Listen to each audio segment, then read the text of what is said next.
¿Por qué no dicen que los complementos son de doble edición? Voy a hacer 90. Sí, 120, 150, 31.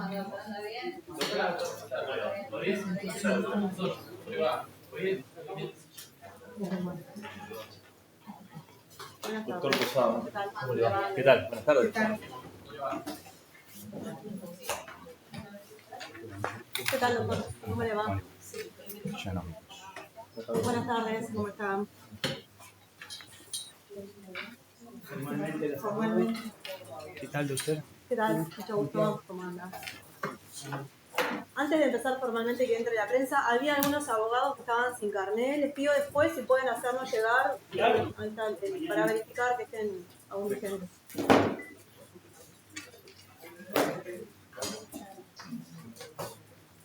Igual a venir en la prensa hacer el panel. Ah, está. Gracias. Primero Sí. ¿Sí? ¿Cómo se pide? ¿Se escribe?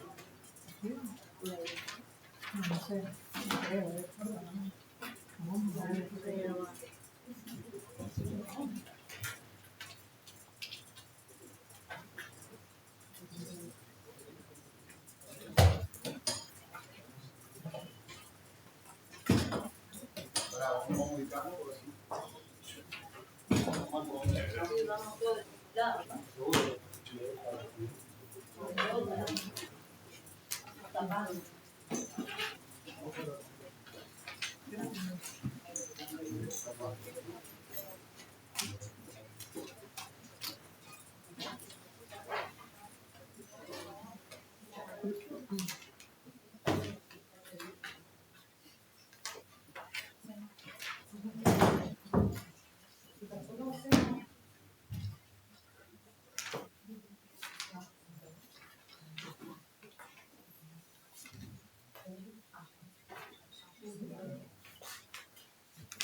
Bueno, les pido a los personales de la prensa que se vayan ubicando si quieren para iniciar la audiencia.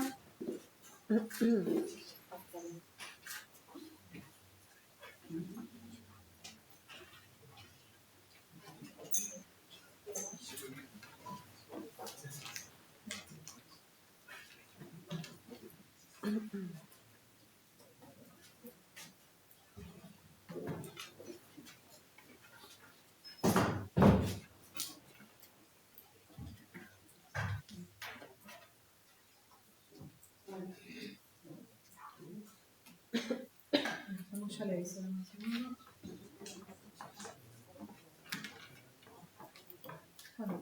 Bueno, buenas tardes.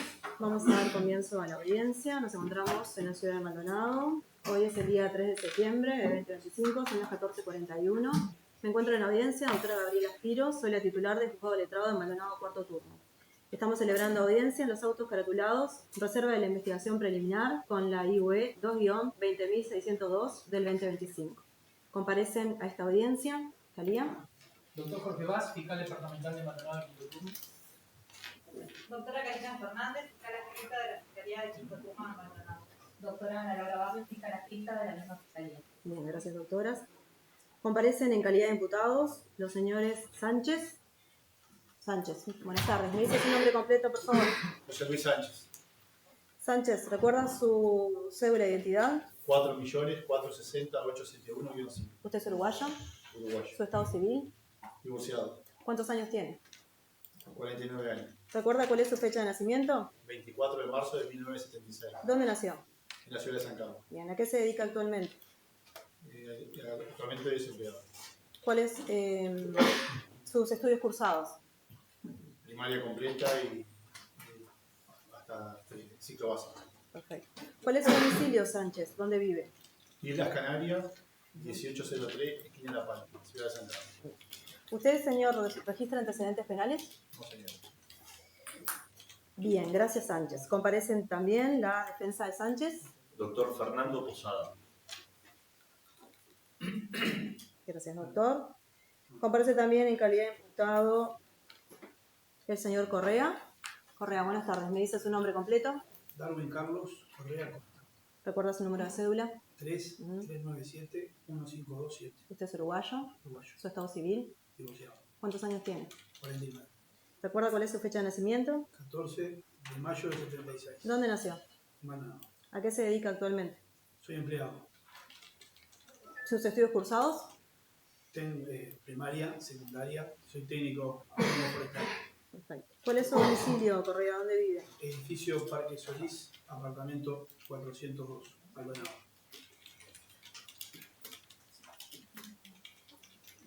Bien, gracias, Correa. Comparecen también la defensa del señor Correa. Sí, buenas tardes, doctora. Doctora Laura García, matrícula 8176. Doctor Santiago Clavijo, matrícula 13660. Bien, gracias, doctores.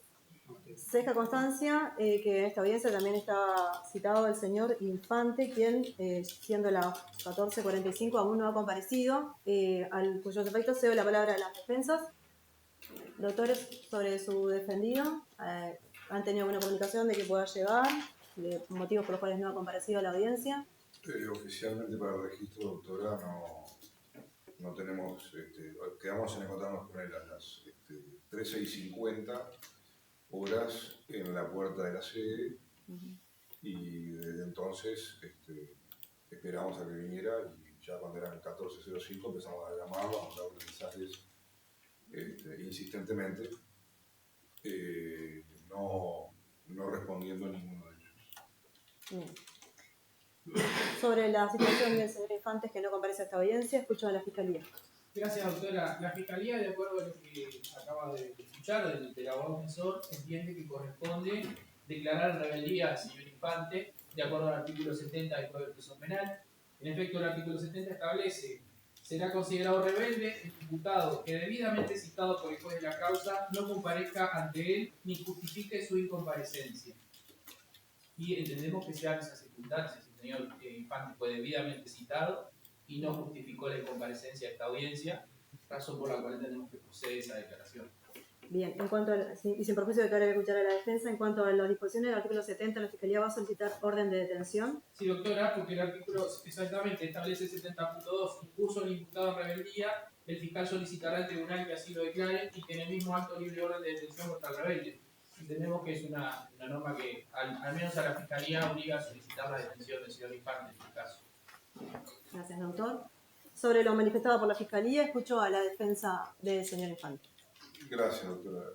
Bueno, si bien el artículo mencionado por el doctor Vaz es claro, el artículo 70, consideramos que también podría ser integrado con otras normas procesales, quizás no penales, porque lo que no contempla el artículo es precisamente esta etapa en la cual ni la defensa tiene Nosotros los defensores no tenemos certeza de qué fue lo que ocurrió, ni por qué no vino. Entonces, a ver, todos somos humanos, podemos tener algún tipo de imprevisto que pueda ocurrir.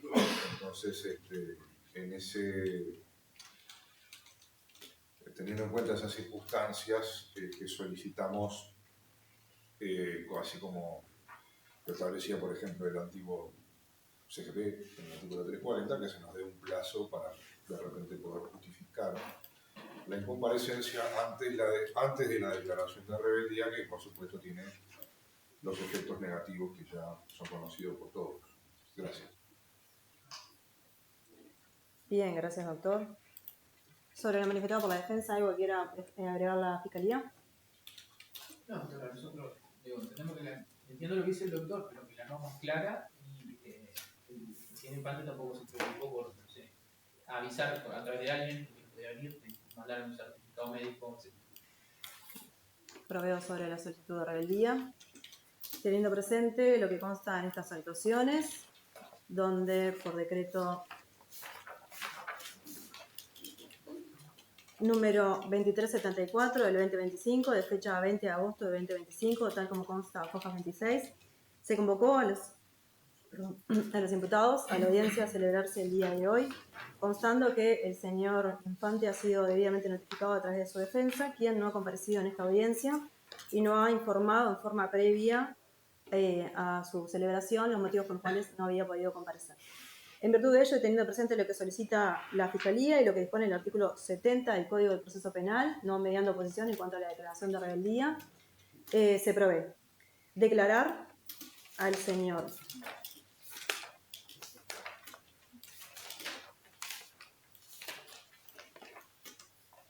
Alexandro Infante Caballero en rebeldía,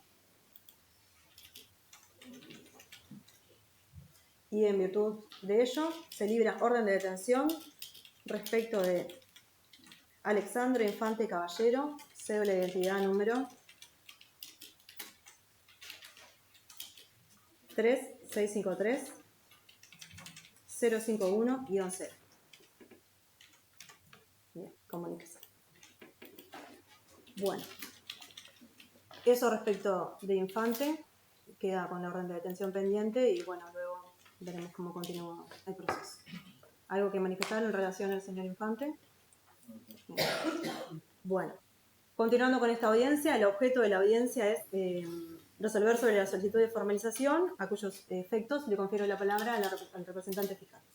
Gracias, doctora. Previamente a iniciar la solicitud de formalización y expresar los hechos por los cuales se solicitó esta audiencia, esta Fiscalía quería solicitar a la sede poder ir realizando el relato de los hechos a través también poniendo una diapositiva en la cual nosotros hicimos una especie de esquema de los hechos que pueden resultar un tanto complejos quizá de explicar y visualmente entendemos que va a colaborar para la calidad a la sede y también incluso a los mismos imputados para que tengan claro qué es lo que la Fiscalía les imputa y cuáles son los hechos. Bien.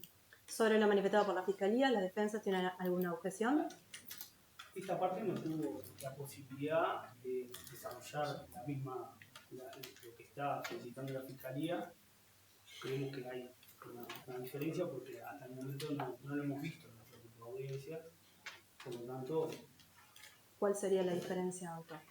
bueno, que no tuvimos la oportunidad de saber de que íbamos a tener una pantalla, de que íbamos a poder utilizar el medio hábil que hoy tenemos, que en otras audiencias no lo tenemos, para también demostrar nuestra parte. Pero obviamente que la dispone. La defensa Posadas, doctor. Sí, ¿algo que expresar? gracias, doctora. Sí, efectivamente nosotros también nos vamos a oponer, adhiriendo a las razones del defensor que me precedió en la palabra. Entiendo que no es un mecanismo que esté previsto y en la medida que no está previsto creo que no debería hacerse lugar al mismo, más allá de las inequidades que se puede generar en la utilización del mismo. Bien. Le voy a pedir a la Fiscalía que me aclare qué es lo que va a proyectar en la pantalla. Es un apoyo gráfico, doctora, es un esquema de los hechos que voy a decirlos, pero están plasmados en un dibujo.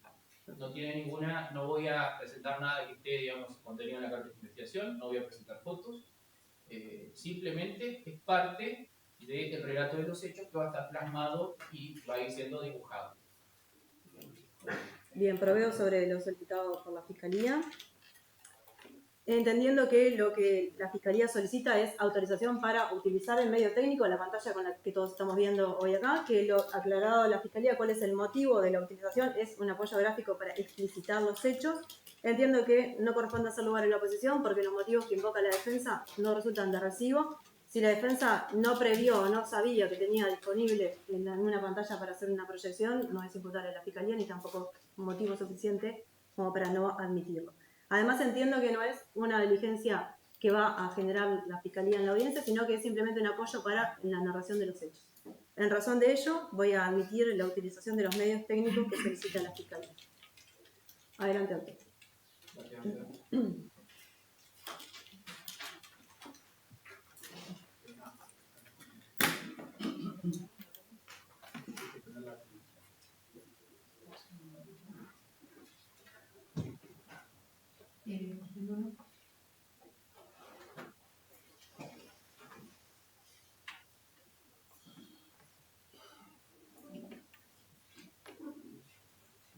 Doctora, doy comienzo al relato de los hechos. Primeramente quisiera comentar como antecedentes y como preámbulo de esta investigación que desarrolló Fiscalía, que esta se originó en una denuncia que 9 ediles de la Junta Departamental de Maldonado presentaron a la Fiscalía, en la cual daban cuenta sobre presuntas irregularidades que habían acaecido en la Junta Departamental de Maldonado, referidas a pagos de obras que habían terminado en la cuenta bancaria de un edil de la Junta Departamental. A su vez, estos hechos habían sido previamente denunciados por el periodista Jorge Bonica en su canal de YouTube que se llama La Verdad de la Milanesa, el día 7 de marzo del 2025, a raíz de una investigación periodística que había realizado dicho comunicador.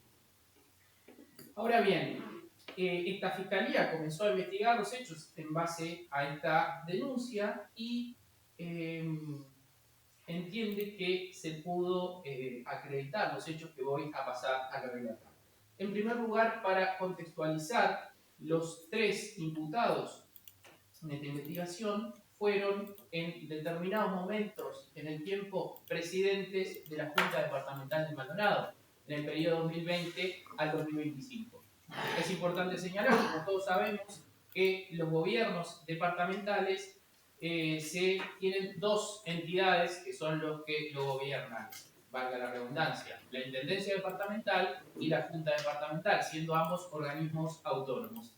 En el caso de la Junta Departamental, el jerarca máximo del organismo es el presidente de la Junta, que es un cargo rotatorio anual que se va designando entre ediles de la Junta Departamental. En el periodo 2020 al 2025, el señor José Luis Sánchez fue edil desde noviembre del 2020, fue presidente del edil José Luis Sánchez de noviembre del 2020 a noviembre del 2021. Posteriormente hubo otra presidencia de la Junta, que no viene al caso dado que de la investigación no surgen hechos referidos a ese jerarca, y con posterioridad el edil Darwin Correa fue presidente de la Junta en el periodo 2022 a 2023. Y por último, y también en relación a estos hechos que se investigan, el señor Alexandro Infante, el edil Alexandro Infante fue presidente en el periodo 2023 al 2024. Cabe señalar que, de acuerdo a lo establecido en los artículos 26 y 27 del TOCAF, del Texto Ordenado de Contabilidad y Administración Financiera del Estado, los jerarcas máximos de cada organismo son los ordenadores primarios. Y en el caso de las juntas departamentales, el presidente de la junta es el ordenador primario. ¿Qué es el ordenador primario? Es el que tiene la legitimación y la potestad para gastar en nombre del organismo, de acuerdo al TOCAF, por toda la asignación presupuestal del organismo. Digamos, el que puede gastar y obligar al organismo es el ordenador primario jerarca máximo. Los 3 imputados, en su momento, de acuerdo a lo que está ahí en ese esquema que estoy diciendo, fueron en su momento los ordenadores primarios, por lo cual ellos eran los que tenían la capacidad y la potestad para disponer contrataciones y disponer pagos. Concretamente en el periodo en que el señor Darwin Correa fue presidente de la Junta, de noviembre del 2022 a noviembre del 2023, él mismo dio la conformidad por obras y autorizó el pago de 8 facturas por servicios prestados presuntamente por la empresa Ramón Sosa. El total de estas 8 facturas por las cuales el señor Darwin Correa aprobó los gastos fue de 1.191.913 pesos y corresponden a 8 facturas. Una de febrero del 2023 por 122.350 pesos, cuyo detalle dice servicio luminaria. Otra de marzo del 23 por 124.128 pesos que dice reparación de luminarias externas. Otra de marzo del 2023, cuyo detalle dice cambio y preparación de luminarias exteriores, estacionamiento 1. Otra de abril del 2023 por 134.235 pesos que dice reparación en oficinas humedades. Otra de mayo del 2023 por 158.350 pesos que dice arreglos en fachada exterior por materiales. Una de junio del 23 por 162.600 pesos, cuyo detalle dice reparación en pluviales y desagües. Otra del 27 de julio del 2023 por 168.000 pesos, que dice reparaciones varias en bancadas del Partido Nacional. Y por último, una de septiembre del 2023 por 175.300 pesos, que dice reparación de humedad en bancada grande PM y 2 salas de segundo nivel. Todas estas facturas, doctora, que aprobó el presidente Darwin Correa, entonces presidente, pertenecen a la empresa unipersonal llamada Ramón Sosa. Casi todas estas facturas, además, tienen en el reverso, en forma manuscrita, una cuenta del Brow, la cual, de acuerdo a la investigación de la Fiscalía, se pudo determinar que esa cuenta del Brow pertenece al señor Facundo Sánchez, que es hijo del imputado José Luis Sánchez. Esto es, se pudo acreditar que todos estos pagos de estas facturas, en vez de pagársele a la empresa Ramón Sosa, que era la que figuraba como la que realizaba las obras y la que facturó, esos pagos fueron directamente a Facundo Sánchez, reitero, hijo del señor José Luis Sánchez. El señor Facundo Sánchez declaró en Fiscalía y él expresó que en determinado momento su padre, el diputado José Luis Sánchez, que según él manifiesta estaría en un receso de una sesión de la Junta, le pidió el número de cuenta porque así la Junta le pagaba dinero por servicios que prestaba el edil, y eso le pidió a su hijo que le transfiriera estos montos. Facundo Sánchez, según nos manifestó, no le llamó la atención, ya que el padre, bueno, trabajaba en la Junta y él tampoco tenía detalles de cuál era la relación. Ahora bien, luego de un problema familiar, Facundo Sánchez confrontó a su padre por esta situación y, según dice Facundo Sánchez, José Luis Sánchez le dijo que en realidad era una maniobra por la cual se presentaban facturas por servicios que no se hacían para recibir los pagos de la Junta, los cuales después el señor José Sánchez en teoría se repartía con otras personas. En definitiva, el señor Facundo Sánchez también quedó acreditado en la investigación que le transfirió la casi totalidad de los dineros que recibió desde la Junta Departamental a la cuenta del señor José Luis Sánchez. Todo esto se pudo acreditar a través del relevamiento del secreto bancario e incluso ingresando a la misma aplicación del Brow que el señor Facundo Sánchez facilitó a la Fiscalía. Ahora bien, también de información que en su momento, ahora más adelante voy a explicitar, pero la Fiscalía solicitó a la Junta Departamental, en la cual nos brindaron la información de todas las transferencias que había, vinieron también facturas que habían sido aprobadas por el señor Alexandro Infante, siendo presidente de la Junta. El señor Infante, si bien hoy no compareció, él sí compareció a Fiscalía y declaró, e incluso presentó un audio en el cual el señor José Sánchez le pide agilizar el pago de una factura de 168.000 pesos y el señor Infante dispone el pago de esa factura también a favor de la empresa Ramón Sosa. Ahora bien, ese dinero también ya aprobado, digamos, el gasto por el señor Alexandro Infante, no fue a parar a la empresa Ramón Sosa, sino que también fue a la cuenta de Facundo Sánchez, el cual se la transfirió a su padre José Luis Sánchez.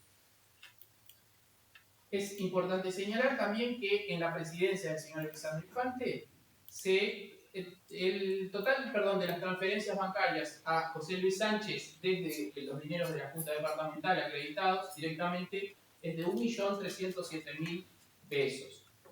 Es importante también señalar que en la presidencia del señor Alexandro Infante aprobó otra factura a nombre de la empresa Ramón Sosa por 115.400 pesos. Esta factura de 115.400 pesos, que en el detalle dice hidrolavada de fachada y otros, no fue abonada directamente a la cuenta de Facundo Sánchez, sino que fue, según la documentación, mediante cheque por orden de Alexandro Infante, a una tercera persona, el señor Javier Gutiérrez, que es el que habría realizado esa obra de hidrolavado. El señor Gutiérrez fue citado a Fiscalía porque fue propuesto por el señor Infante y él le explicó en Fiscalía que él le pidió trabajo a Infante porque no tenía trabajo, Infante le dio este trabajo y usó para pagarle este servicio una factura de la empresa Ramón Sosa.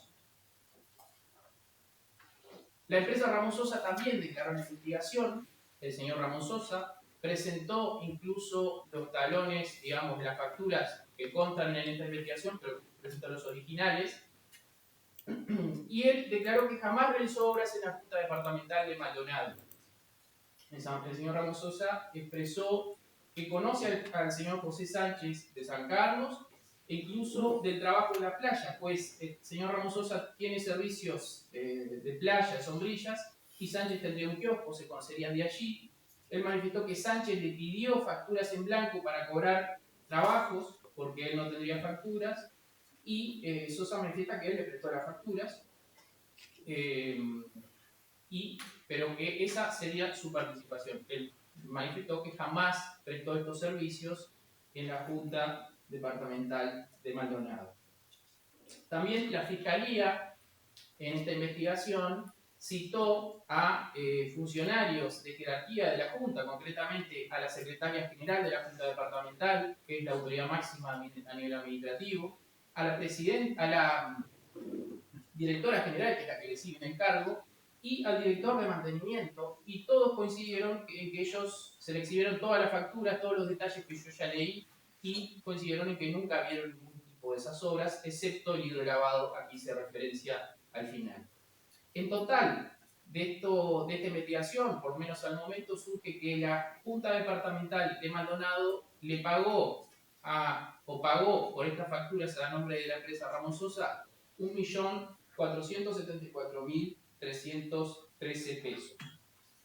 También, señora juez, es importante señalar que en la investigación declararon el señor Darwin Correa y el señor Alexandro Infante. Me voy ahora, dada la situación de que el señor Alexandro Infante no comparece, me voy a buscar más bien a los hechos referidos al señor Darwin Correa. El señor Darwin Correa declaró que no realizó ningún tipo de llamado para las contrataciones a Ramón Sosa porque no era necesario, según le informaron de la División Financiero-Contable de la Junta, que la empresa Ramón Sosa fue propuesta por el edil Sánchez y que él aceptó porque el precio le parecía conveniente, que incluso negoció telefónicamente con la empresa y pudo mejorar los precios. El señor Correa expresó que las obras se realizaron, incluso él en su declaración llevó fotos que después no quedaron en la carpeta de investigación. Él expresó que él mismo dio la conformidad en la parte técnica de estos trabajos en base a su experticia en el ámbito inmobiliario y a su condición de padre de familia. Ahora bien, la Fiscalía, como mencioné en la investigación, solicitó, una vez tenido las transferencias, que era lo que tuvimos en primer término, solicitamos a la Junta Departamental que nos remitiera todo tipo de información que tuviera respecto de en qué se originaban esos gastos. Y la Junta Departamental lo único que nos remitió son facturas firmadas, esto es conformadas por los ordenadores primarios que hizo referencia, el señor Correa e Infante, y el pago. Esto es, no existe otra documentación respecto a las obras realizadas, no existe ningún tipo de expediente, no existen resoluciones, no hay ningún tipo de constancia administrativa de tipo alguno. Incluso también declaró en la investigación la directora del Departamento Financiero Contable de la Junta, que a su vez es contadora delegada del Tribunal de Cuentas de la República ante dicha Junta, y ella expresó que las facturas fueron conformadas por los ordenadores primarios, lo cual implica que por siguiente sí, ellos dieron el visto bueno sobre la realización de las obras y que a su vez ordenaron realizar el pago como consta en las actuaciones. Ella también expresó que sobre esas compras no existe expediente administrativo alguno en el cual conten las actuaciones correspondientes a la necesidad de las obras, antecedentes ni resolución disponiendo de la contratación de la empresa Ramón Sosa.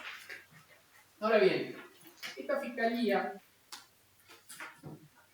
va a detallar ahora cuáles fueron las evidencias que pudimos recolectar en la investigación, para después pasar a analizarlas. En primer lugar, la denuncia presentada por 9 ediles de la Junta Departamental de Maldonado con notas de prensa, acta notarial e información sobre la empresa Ramón Sosa. Un video del programa La Verdad de la Milanesa, conducido por el señor Jorge Bonica. La declaración en fiscalía del señor Jorge Bonica, el que aportó copia de las transferencias bancarias de la Junta Departamental de Maldonado a Facundo Sánchez. La declaración de Facundo Sánchez, el que ingresó a su app del eBrow y permitió fotografiar las transferencias al vicereferencia que se agregaron a la carpeta de investigación. La documentación remitida por la Junta Departamental a pedido de esta Fiscalía conteniendo las facturas y los pagos correspondientes a las transferencias presentadas por el señor Bonica y por Facundo Sánchez. Información de la Agencia de Compras Estatales sobre la inscripción en el RUPE de la empresa Ramón Sosa, la cual vino con resultado negativo, esto es, Ramón Sosa nunca estuvo inscrito en el RUPE. Información remitida por el TCE, por el Tribunal de Cuentas de la República, sobre los contadores delegados y documentación sobre las transferencias a pedido de esta Fiscalía. Información bancaria, con relevamiento del secreto bancario de diversas cuentas de los investigados, así como de la Junta Departamental de Maldonado. La declaración de la contadora María Quintero, directora del Departamento Financiero Contable y delegada del Tribunal de Cuentas en la Junta. La declaración del señor Ramón Sosa, el cual aportó el talonario con la copia original de las facturas respecto de las cuales Correa e Infante ordenaron su pago. La declaración del señor Darwin Correa, el cual agregó un presupuesto del año 2020 de un arquitecto y documentos relativos a su rendición de cuentas respecto a obras realizadas en su presidencia. La declaración del señor Alexandro Infante, el cual aportó un audio del señor José Sánchez pidiéndole que agilite el pago de una factura, y también fotos y videos de la obra correspondiente a un hidrolavado. La declaración de la secretaria general de la Junta Departamental, Susana Walde, la directora general Estela Tavares y el jefe de servicios de la Junta, Gustavo González. También información remitida por la Junta a pedido de esta Fiscalía sobre actuaciones de la comisión investigadora conformada por estos hechos, con una consulta encargada por dicha comisión al doctor Augusto Durán Martínez y las constancias de la contratación y pago de la misma. De esta evidencia, doctora, que yo vengo relatando y los hechos que vengo expresando, nosotros entendemos, la Fiscalía entiende que está acreditado que a través de su hijo, el imputado José Sánchez recibió directamente en su cuenta la suma de 1.307.000 pesos abonados por parte de la Junta Departamental. En total, los ediles Darwin Correa y Alexandro Infante dieron la licencia y autorizaron pagos por presuntas obras realizadas en la Junta a la empresa Ramón Sosa por 1.474.313 pesos. Ahora bien, la empresa titular de las facturas para las cuales se pagaron esos montos expresó que no realizó obras de tipo alguno en la Junta, sino que prestó las facturas a Sánchez a pedido de este. Los propios funcionarios de jerarquía administrativa de la Junta expresaron no haber visto obras como las mencionadas en las facturas. El hijo de José Sánchez, Facundo Sánchez, expresó que en determinado momento confrontó a su padre y este le habló de que era una maniobra. Ahora bien, entendemos que esta maniobra no hubiera sido posible si no se hubieran autorizado los gastos y pagos a la empresa Ramón Sosa en forma completamente violatoria al marco legal y reglamentario vigente en cuanto a las normas de la contratación pública, del procedimiento administrativo y de ética en la función pública por parte de los jerarcas referidos, así como por parte de la propia Junta Departamental de Maldonado. En efecto, todas las facturas pagadas corresponden a obras contratadas bajo el régimen de la compra directa, establecido en el artículo 33 del TOCAD. Esto es, siempre y cuando hacemos un proceso de deducción, porque no hay ninguna constancia que diga que son compras directas. Esto es una deducción que se hace. Estamos hablando de contrataciones públicas de cierta magnitud, individualmente la más baja es de 115.400 pesos y la más alta de 175.300. Contrataciones que implican ese tipo de erogación de dineros públicos, entendemos que no puede realizarse mediante facturas conformadas únicamente, que es lo que existe, que es lo único que consta. Requieren por lo menos un acto administrativo con la correspondiente motivación de ese gasto, del por qué se hace esa contratación. Como sabemos, doctora, la motivación es uno de los principios del derecho administrativo. Implica expresar las razones de hecho y de derecho que fundamentan una resolución. Se debe hacer una relación directa y concreta de los hechos, por qué se llega a tomar esa decisión. Es aplicable a todo acto administrativo y con más razón es aplicable a actos discrecionales, como lo es una contratación administrativa en forma directa. Esto es, más allá de que el artículo 23 de la Ley de Ética en la Función Pública, la 19.823, establece la obligatoriedad de la motivación de los actos administrativos, también lo establece con carácter general desde hace muchos años el artículo 123 del Decreto 500, que esta es una norma incluso obligatoria para la propia Junta Departamental de Maldonado.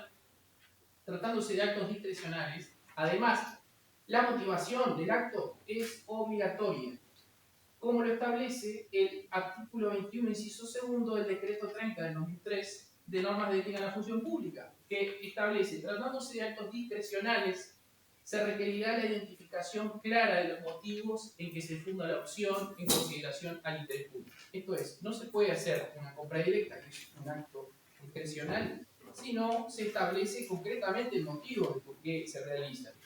Y en este sentido es muy clarificador citar un trabajo del profesor Augusto Durán Martínez en su obra Derecho Administrativo, otra forma de verlo, en el cual él comenta este artículo 21 del Decreto 30 que acabo de citar, y expresa el doctor. Este segundo inciso recoge lo que ya la doctrina y jurisprudencia sostenían en cuanto que en el ejercicio de la actividad discrecional la motivación se exige con mayor razón. Lo interesante del artículo 21 transcripto es que, al incluirlo en este decreto, el Poder Ejecutivo considera con razón que la ausencia de motivación o una motivación insuficiente configura improbidad. Esto es así porque una motivación insuficiente puede pretender encubrir un motivo falso o una desviación del poder, la que de por sí configura por lo menos improbidad.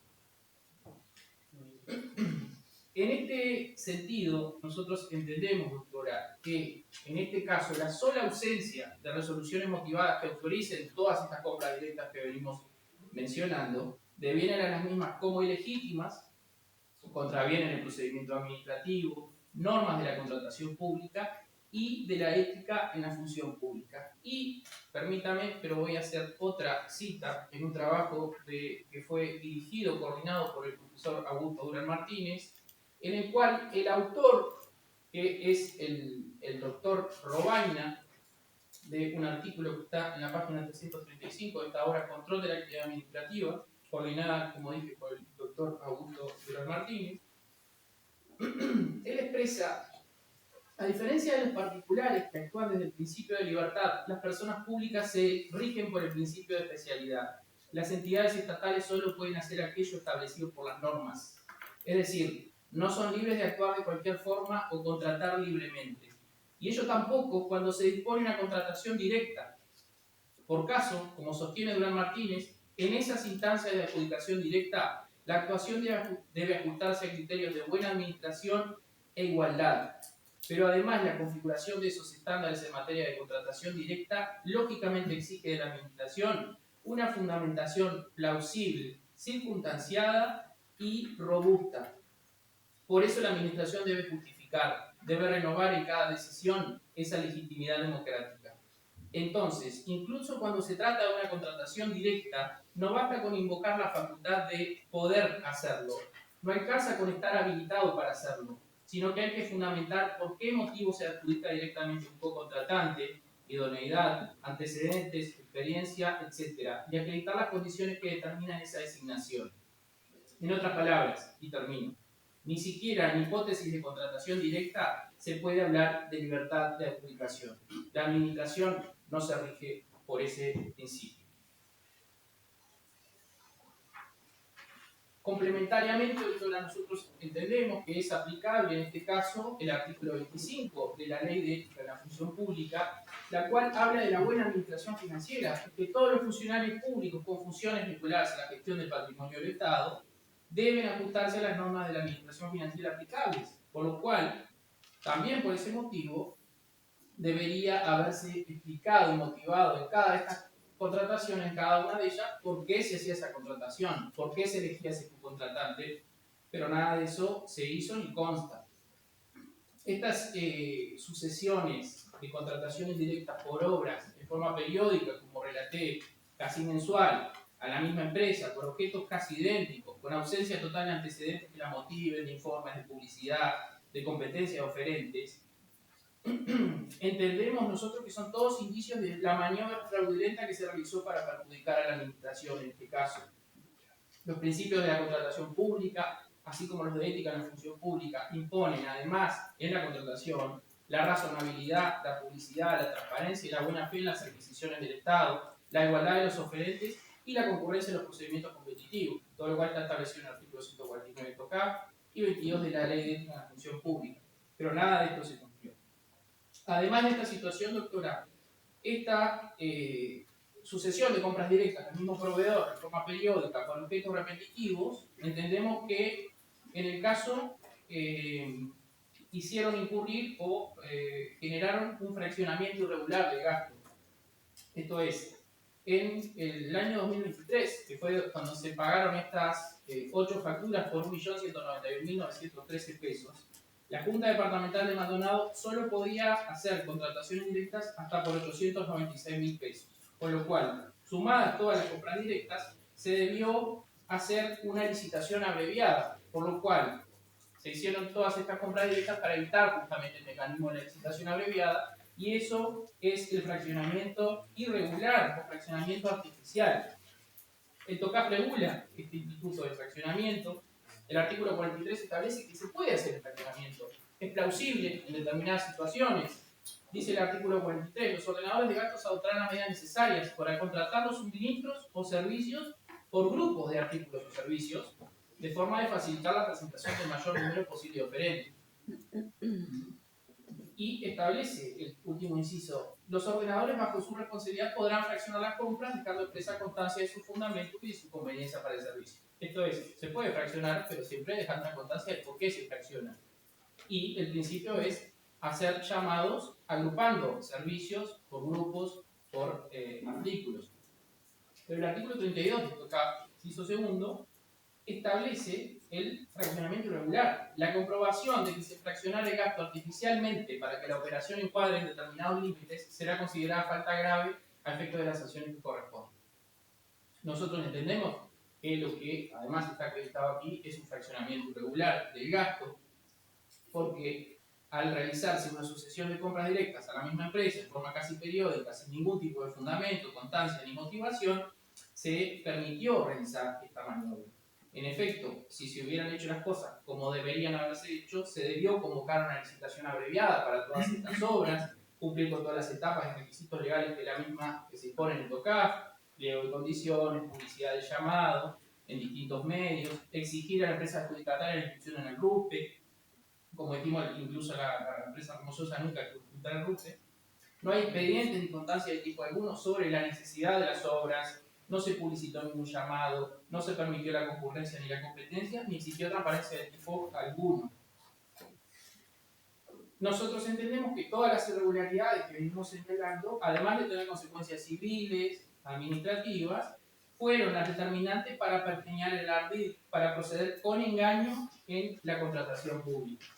A esto debe sumarse, como ya manifestamos, el propio adjudicatario manifestó que jamás hizo ninguna obra, y está acreditado que la Junta Departamental, en otro hecho completamente irregular en nuestro juicio, le abonó el monto facturado a una tercera persona, y está acreditado que, en definitiva, a través de esta tercera persona, los dineros fueron casi en su totalidad a parar a la cuenta del señor José Luis Sánchez, edil y expresidente también de la Junta de ese periodo.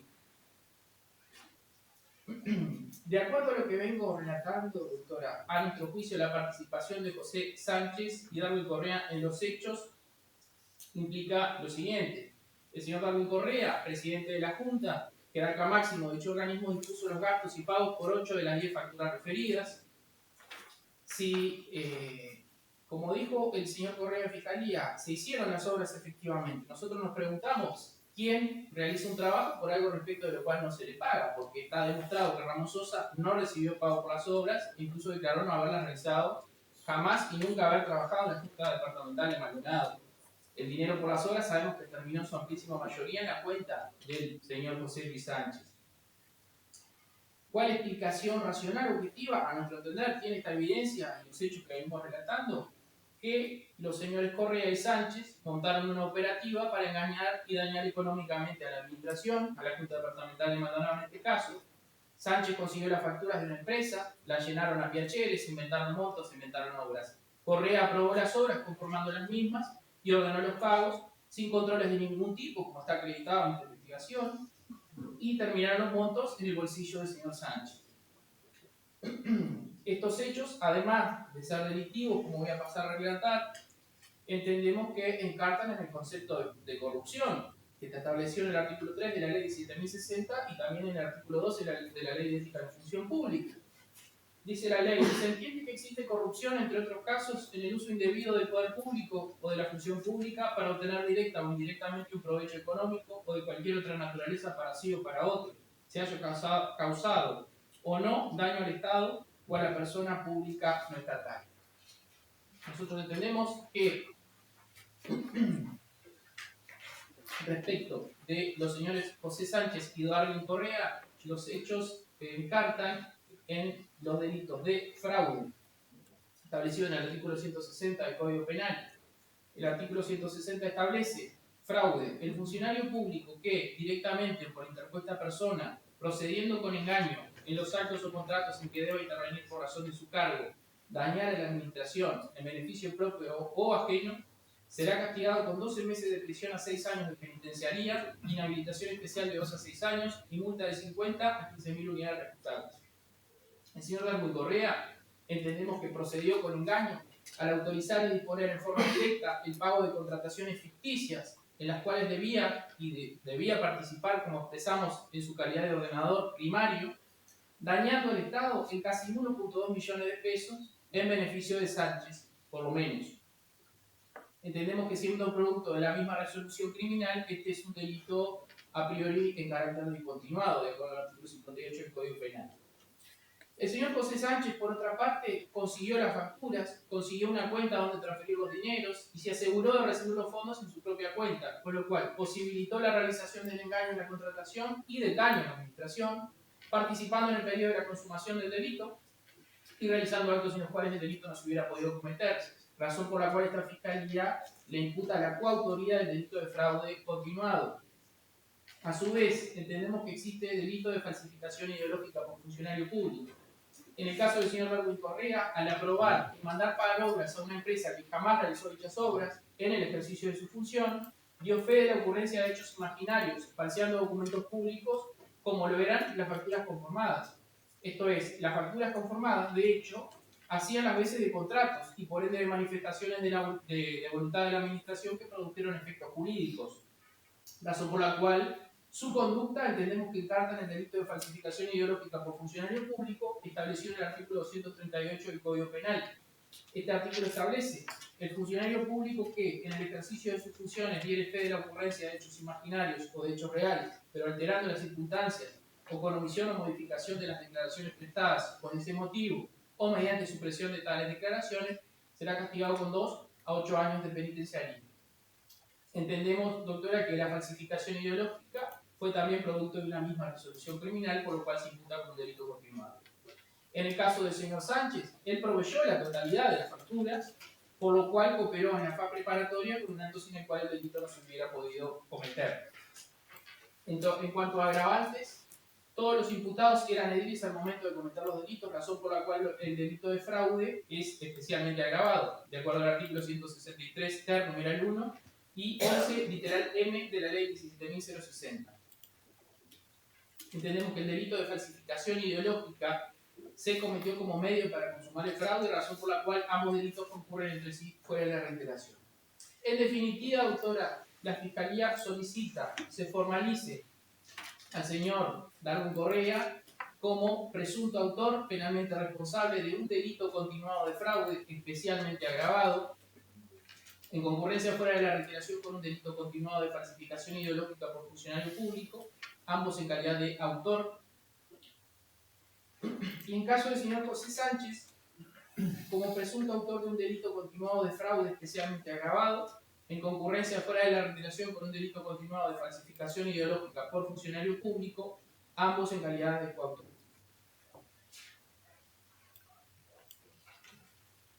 Muchas gracias. Perdón, doctora Reyes, si me puedes repetir las dos calificaciones. Sí, doctora. Respecto del señor Darwin Correa, un delito continuado de fraude especialmente agravado. En concurrencia fuera de la reiteración con un delito continuado de falsificación ideológica por funcionario público.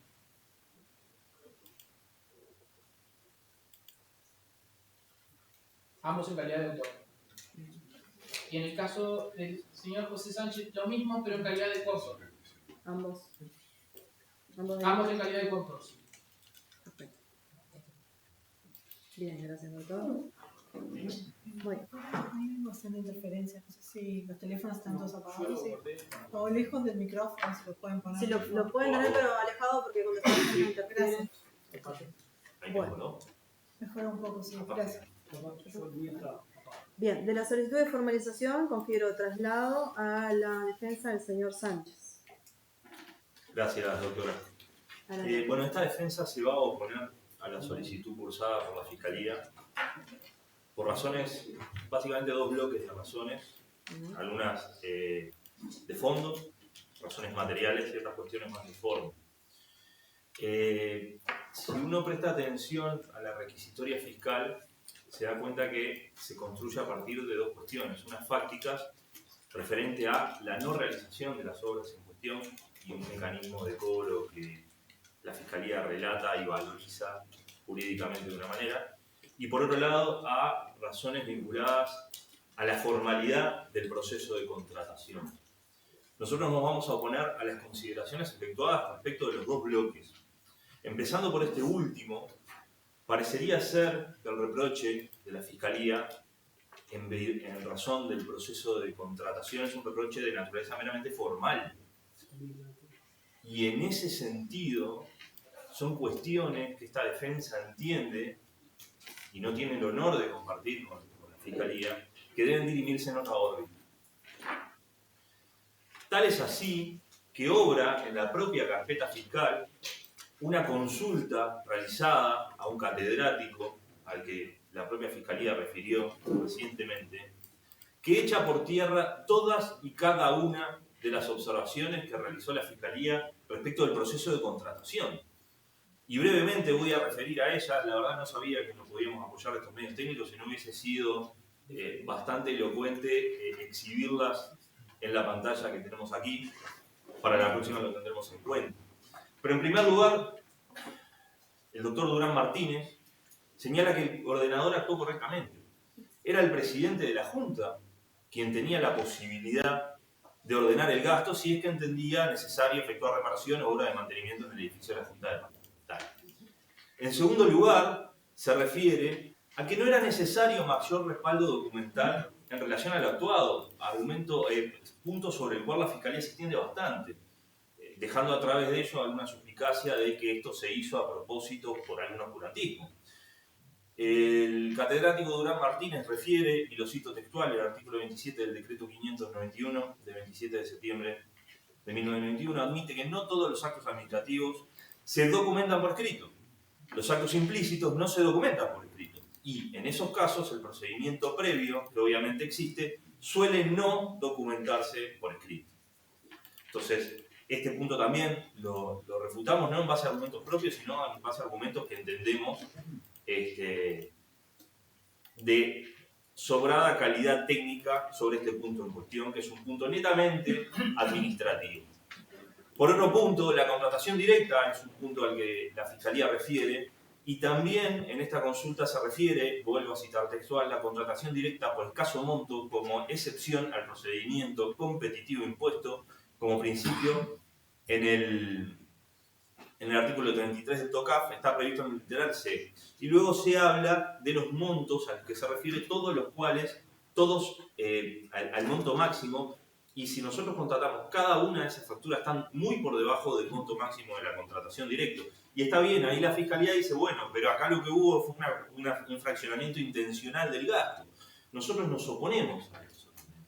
Y conforme a lo que surge esta propia consulta, nosotros hacemos nuestros argumentos también, se trató de diversos trabajos, cada uno con una motivación, origen y necesidad propia. No es que se trató de un presupuesto general que por conveniencia, en virtud del alto monto, se fraccionó en distintas etapas, sino que, y acá quizá me meto en lo que es de resorte de la otra defensa, pero según surge de lo actuado en derecho administrativo, cada una de esas resoluciones fue propia y por su propia necesidad. Se habla de reparación de luminarias, cambio de reparación de luminarias, arreglo de fachada, reparación de pluviales, mantenimiento del edificio, reparación de humedades y hidrolavado. A medida que cada una de esas cuestiones fue surgiendo la necesidad, se fue contratando. Entonces no se puede hablar de un único presupuesto cuyo pago fue fraccionado.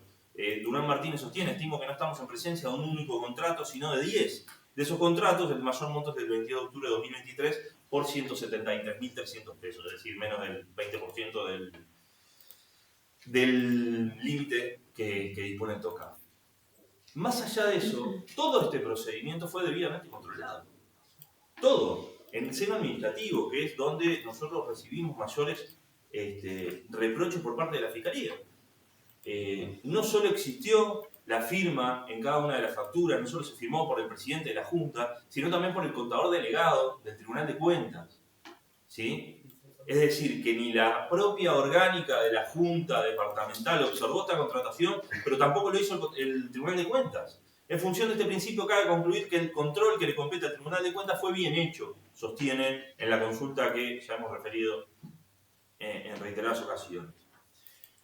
Por último, y también desde un punto de vista formal, tampoco es relevante ni indicativo de irregularidad alguna el hecho de que el pago se hubiera efectuado en una cuenta distinta al titular de la factura. Pero no porque lo diga este defensor, sino porque, por dos razones. Para empezar, no surge de ninguna de la profusa normativa administrativa reseñada por la Fiscalía que esto estuviera prohibido. ¿Sí? Y además, volviendo a los dichos del catedrático Augusto Durán Martínez, sostiene, y vuelvo a citar textual, es irrelevante, a los efectos de la contratación administrativa, que la cuenta bancaria no coincida con el titular de la empresa. Lo importante es pagar en la cuenta que el titular de la empresa indique. Si así se hizo, se pagó bien.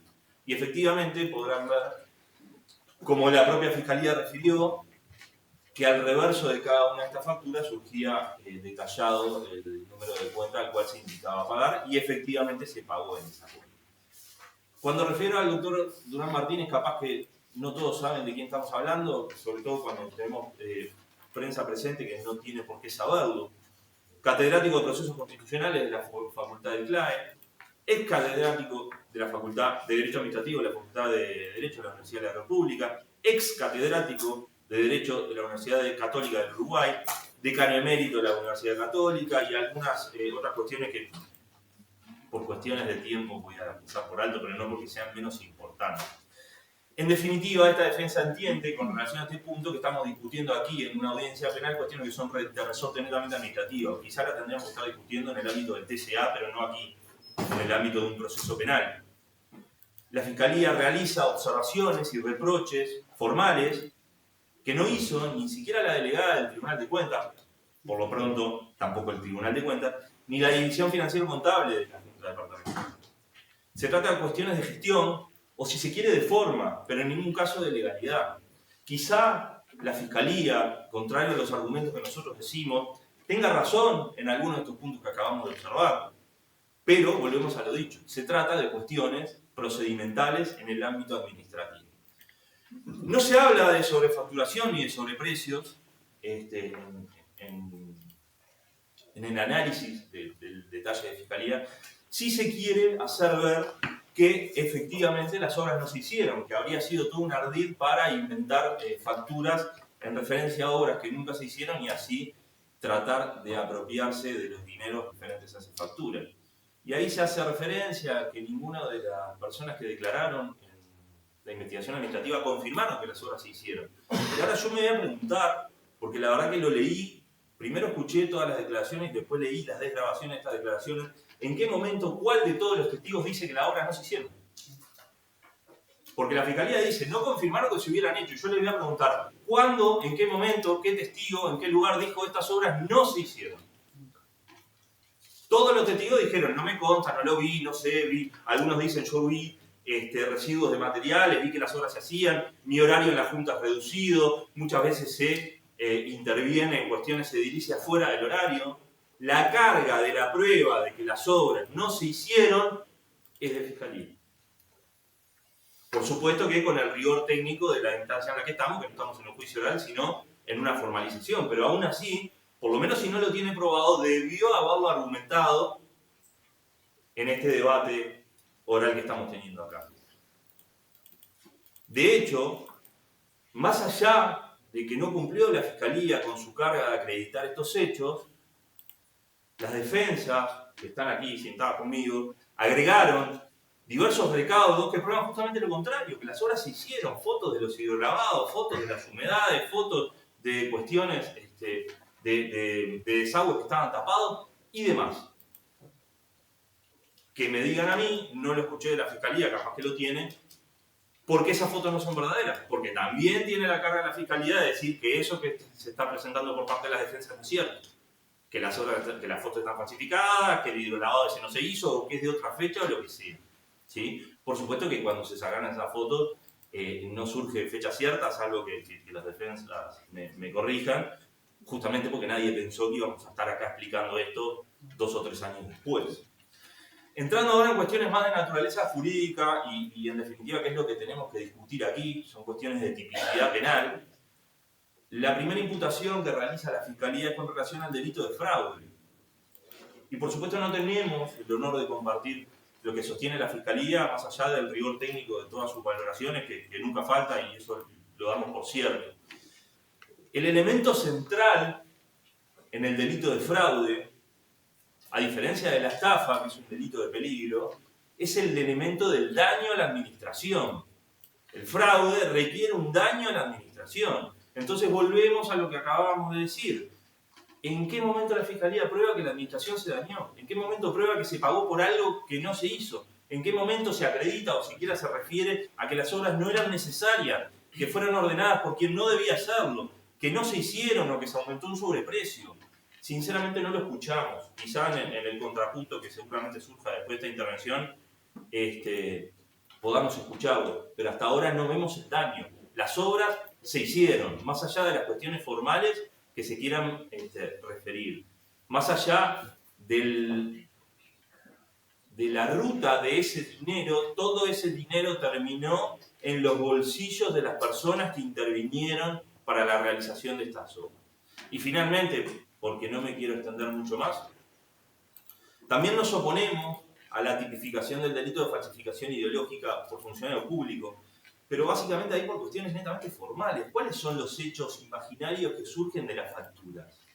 Porque evidentemente si la factura refería a un trabajo que no se hizo, tendremos que ejecutar esa factura o tendremos que probar que efectivamente lo que se facturó en ese momento después no se realizó.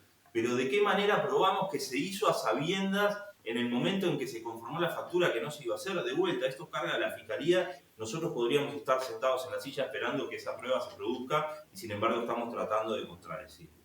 En definitiva, y ahora sí, doctora, cierro y le agradezco la atención. Nos oponemos a la solicitud de formalización. Entendemos que la tipicidad de las figuras penales a las que hace referencia la Fiscalía no se verifica ni por asomo. Faltan elementos estructurales como por ejemplo el elemento del daño a la administración en el delito de fraude, elemento central sin el cual el delito no se puede tipificar, más allá de las oposiciones formales que hacemos también al delito de falsificación, el cual es una cae y su atipicidad es consecuencia primaria de lo que acabamos de decir de que las obras se hicieron. Entonces no hay falsificación ideológica cuando lo que se constata, cuando lo que se refiere en la factura efectivamente es cierto. Por todas esas razones nos oponemos a la solicitud de la formalización y solicitamos a la sede que no haga lugar a la misma. Gracias, doctora. Gracias, doctor. Bien, escucho ahora a la defensa del señor Correa en la solicitud de formalización. Gracias, doctora. En ejercicio del derecho a la defensa que asiste el señor Darío Correa y que conjuntamente ejercemos con el doctor Santiago Clavijo, nos vamos a oponer a la solicitud de formalización por argumentos sustanciales que vamos a desarrollar, pero previamente nos vemos en la necesidad de plantear un grave defecto formal en la convocatoria, en la solicitud de la convocatoria de la audiencia de formalización, lo que a nuestro juicio tiene que ser subsanado so pena de nulidad. Y lo digo en este momento, a pesar que no estamos discutiendo todavía las medidas cautelares, porque a eso refiere el defecto, porque es la primera oportunidad procesal que tenemos para hacerlo. El Código del Proceso Penal es meridianamente claro en su artículo 266.2 que el pedido a convocatoria, audiencia de formalización debe contener por escrito y en forma clara y precisa, entre un total de 7 requisitos, las medidas cautelares que el fiscal entienda pertinentes. Entonces, hasta ahora hemos escuchado quiénes son los imputados, los hechos, las normas jurídicas aplicables, los medios de prueba.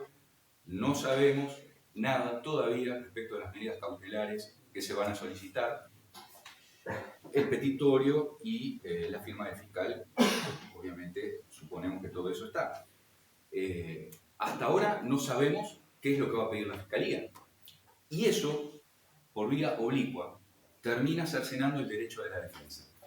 Porque, de acuerdo a ese mismo artículo, el 266, las defensas tienen la posibilidad de pedir a la sede el diligenciamiento de medios de prueba que refieran exclusivamente a las medidas cautelares. Aquí no vamos a pedir ningún medio de prueba que no esté expresamente habilitado por el Código del Proceso Penal. Pero si nosotros no sabemos cuáles son las medidas cautelares a esta altura de la audiencia, no sabemos si se va a pedir algún tipo de medida cautelar respecto de Darwin Correa que limite, por ejemplo, su libertad de trabajo.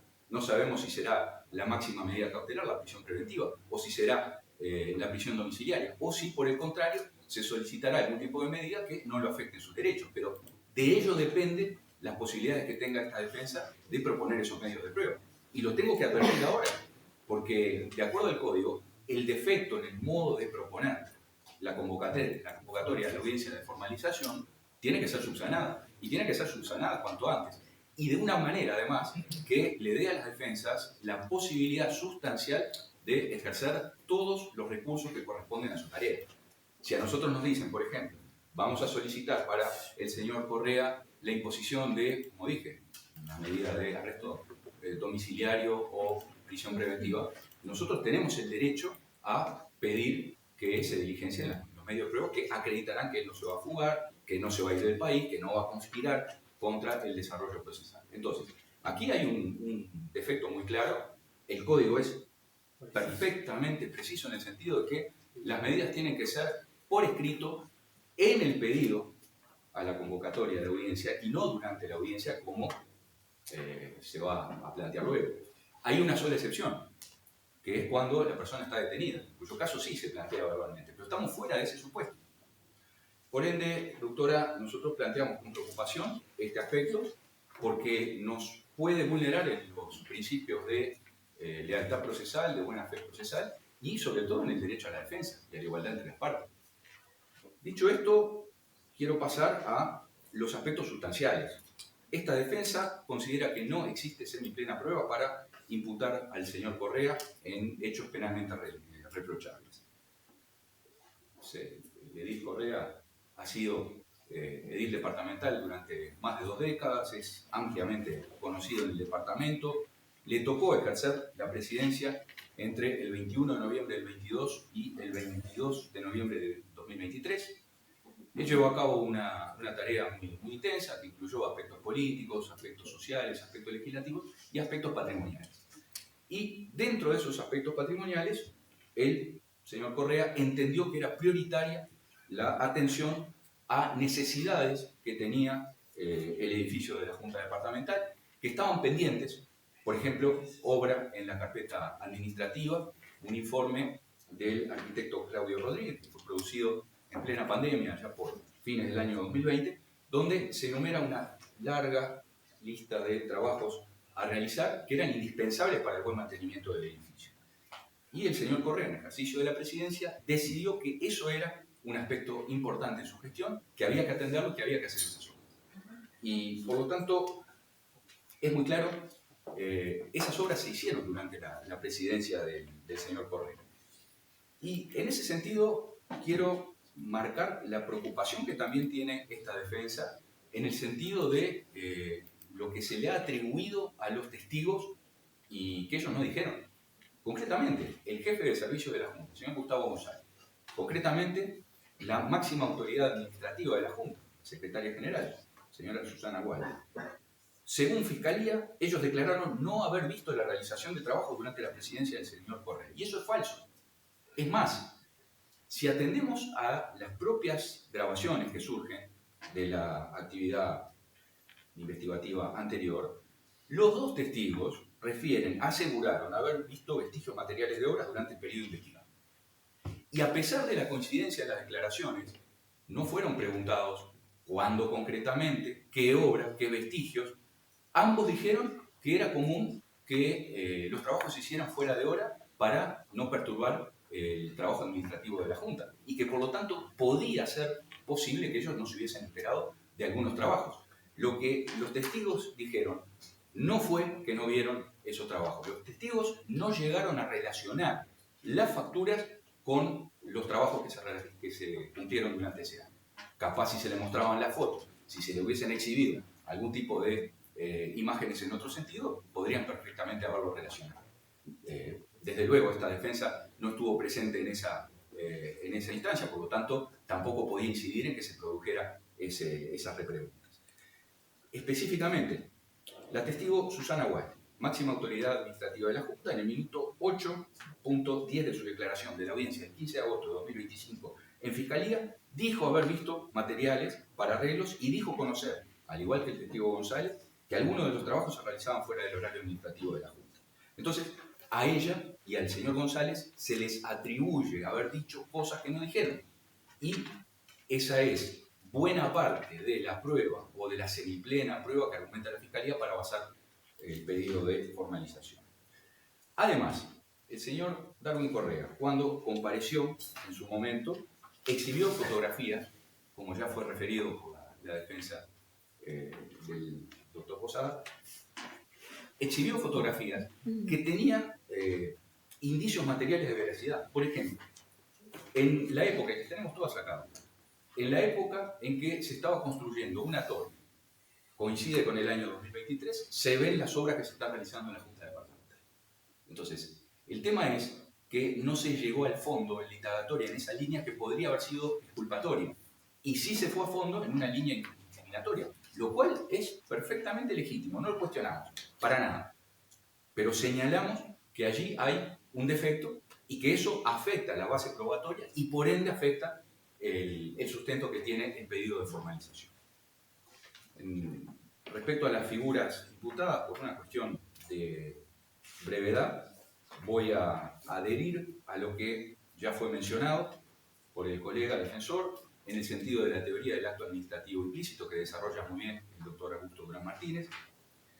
Quiero también hacer causa común en el razonamiento según el cual no se trata de un fraccionamiento indebido de gasto, sino que se trata de una serie de reparaciones subsiguientes sobre necesidades distintas y en algunos casos supervinientes, por ejemplo, la desobstrucción de un caño. Eso está por fuera de lo que puede ser una planificación de obras y fue algo que el presidente Correa en su momento debió realizar. Además,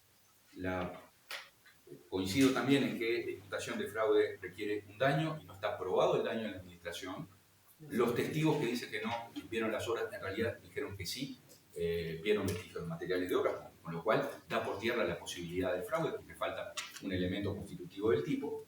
Y no es menor tampoco que en su momento el listado de las obras que realizó el presidente Correa surge de un recaudo que está en la carpeta administrativa de la Fiscalía, está firmado por un profesional, y debo decir además que en el caso de Edil Correa, cuando terminó su gestión, él rindió cuenta de los aspectos políticos, de los aspectos legislativos, de los aspectos sociales, pero también informó públicamente, no solo a través de la prensa, sino al propio cuerpo legislativo departamental sobre todo el trabajo realizado. Y no debemos olvidar que existe un contralor político cruzado entre las distintas bancadas que componen la Junta Departamental. Nadie cuestionó en su momento el informe que presentó el presidente Correa saliente en su momento. Todo eso fue transparente en el sentido de que él habló de obras que se hicieron y absolutamente nadie recriminó que no se hubiesen realizado. En definitiva, doctora, nosotros entendemos que hay un problema formal que debe ser subsanado porque si no puede generarnos una carga y un problema de indefensión. Lo advertimos en la primera oportunidad procesal que tenemos. Pero, yendo al fondo de los aspectos sustanciales, nos oponemos a la solicitud de formalización y solicitamos que se descarte la. Bien, gracias, doctor. Bien, en tanto la defensa de Correa introduce una cuestión incidental que debería resolverse en forma previa, le confiero traslado a la Fiscalía en cuanto a lo que manifiesta en relación al defecto formal. Gracias, doctora. Nosotros entendemos que no hay ningún defecto formal. La Fiscalía cumplió en decir que se iban a valorar una vez que estuviéramos en la audiencia. Recordemos que estamos, por suerte, ya no estamos en el proceso inquisitorial, que era todo por escrito, estamos en un proceso oral, en el cual rige la oralidad argumentativa y la contradicción en audiencia, con argumentos que se expresan en audiencia, se contradicen en audiencia. Con el criterio de la defensa serían nulas todas las audiencias de formalización, en las cuales es muy poco común de que se solicite. Le pido a la defensa que no dialogue, doctora. Doctor, le pido por favor que no haga comentarios porque además me distrae y no puedo escuchar al doctor. Luego le doy la palabra si necesita hacer alguna apreciación. Sí, era por eso también. Adelante, doctor, Fiscalía. Gracias, doctora. Lo que le expresaba es que con el criterio de la defensa serían nulas todas las audiencias de formalización, dado que es muy poco común de que se soliciten desde ya, desde esa, también que entendemos que es un vestigio del sistema inquisitorial, en que tengan que expresarse los hechos previo a una solicitud de formalización, dado que también por la vía de los hechos se desvirtúa la oralidad argumentativa, pero no obstante eso, las medidas cautelares entendemos que se van analizando incluso hasta antes de ingresar a la audiencia. Hoy vimos un ejemplo de lo que sucedió, uno de los imputados no compareció y tuvimos que solicitar una orden de detención.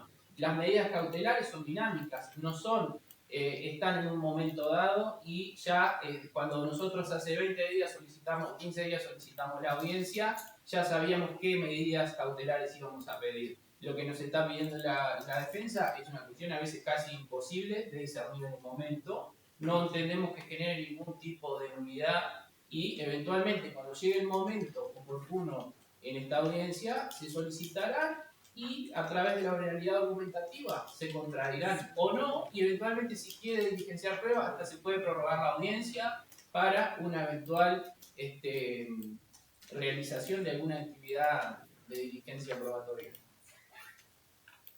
Bien, gracias, doctor. Como entiendo, Sí. voy a probar, doctor, sobre eso.